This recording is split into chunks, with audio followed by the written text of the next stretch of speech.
Sa isang matagumpay na operasyon ng pulisya sa lalawigan ng Masbate, nasakote ang isang lalaking wanted sa kasong murder matapos itong hainan ng warrant of arrest ng Monreal PNP sa nasabing lugar.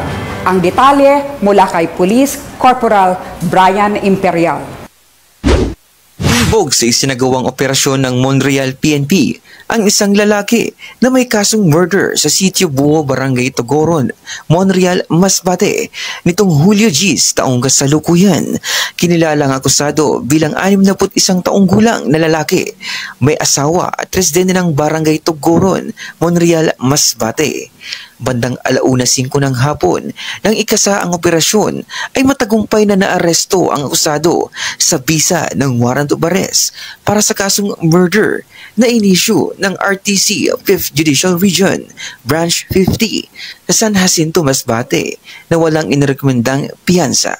Ang naarestong akusado ay nasa kustodiya na ng Monreal MPS para sumailalim sa tamang disposisyon at dokumentasyon. Samantala, patuloy ang Monreal PNP sa kanilang pinaigting na operasyon upang madakip ang mga taong may pananagutan sa batas upang mapanatiling ligtas ang kanilang nasasakupan.